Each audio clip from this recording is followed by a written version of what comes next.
Oh, Canada. A good idea for a reality show. This is not the only one. There's a Last One Laughing in Australia, Ireland, UK. There might be others too. I don't know. But the idea is you have all these comedians in a shared space, and they are supposed to not laugh. Last man standing, whoever is last to not laugh wins. It almost feels like the Great British Baking Show, but with comedians. Just nice, goofy, relaxed fun. And you get to see some really strong comedians really show off what they can do. So if this interests you, check this out. Let me know what you think. Review over for all of you that just left. For the rest of you, let's talk about it. All right, so let's meet the comedians. Brandon Ash Muhammad. No idea who he was before this show. Is he funny? Not my brand of humor. I think he's funny in ways, but it felt kind of self-deprecating. I'm not quite into that. Unless you're Chris Farley. Deborah Giovanni. I just wanted to say it like that. I've seen her before. Her stand-up's really good. She is really funny. But man, she had a hard time. Giggle problems for sure. John Lajoie. I hope I said your name right. I've seen him off and on. Uh, I like him. I think he's funny, but in like a, I don't know, almost like a anarchist kind of funny, almost Jim Carrey esque, but also a fantastic musician. I loved hearing him on stage in this show. It was pretty good, funny and good. I like that. Tom Green, yes, he's in here. I forgot he was Canadian. And did you guys know his name is Michael?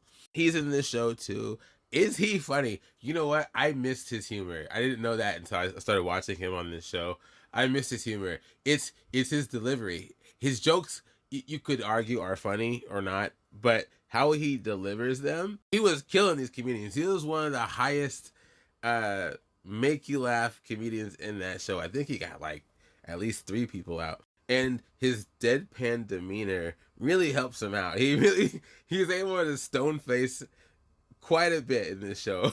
I think you only see him break like a handful of times. Andrew Fung, you know what? I wanted to like his humor. I just couldn't get into it. He lasted a long time, but he wasn't like sniping them like what you see from Tom Green. He just wasn't really making people laugh, which is hard to really tell because the whole point of the show is to not laugh.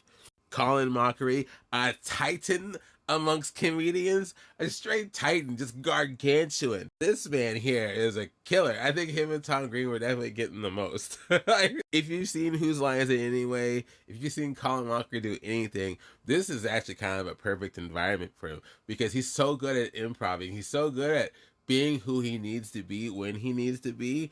He can play the straight face all day long, or just about, and still be super funny on top of it. Some of his jokes you wouldn't think work, but they do. Again, it's the delivery. Mae Martin, she's funny. I like her, but a similar problem to Deborah Giovanni. She seems like she's just perpetually built to laugh. She had a hard time too. Caroline Rhea, I'm sorry, I messed up your name. Sabrina the Teenage Witch. She was one of the aunts on that show. That's all I know her from. But you know what? She's awesome. I didn't know that until I saw this show. I didn't know anything about her, but she's funny and she seems like a really cool person. But also a bit of a giggle problem. Hey, Trevor Wilson, amazing. He's actually, aside from Colin Mockery, he was my favorite comedian on the show. I just love his delivery. I love his tone. He just says jokes I love to hear, and of course, I love Letterkenny. K. Trevor Wilson just hits me in all the right places. Dave Foley, another legend in the comedy game. Dude's clever and super devilish. Almost too clever for his own good. I think that was really the only problem he had in the show.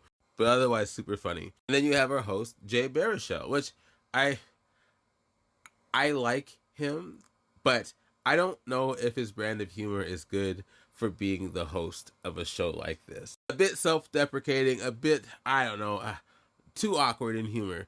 But I'd watch him again. I'd watch him. I'd watch him as the host again. I think it's an interesting situation to be in, to have your fellow, how you want, not co-workers, comedic colleagues in the same space. There's almost a sharing of ideas and jokes happening between all of them. There are moments where they play off of each other, trying to make each other laugh.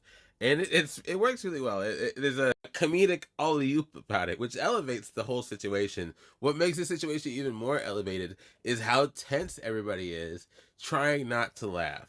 Mae Martin would be a good example. She kept saying that she was sweating throughout the whole thing.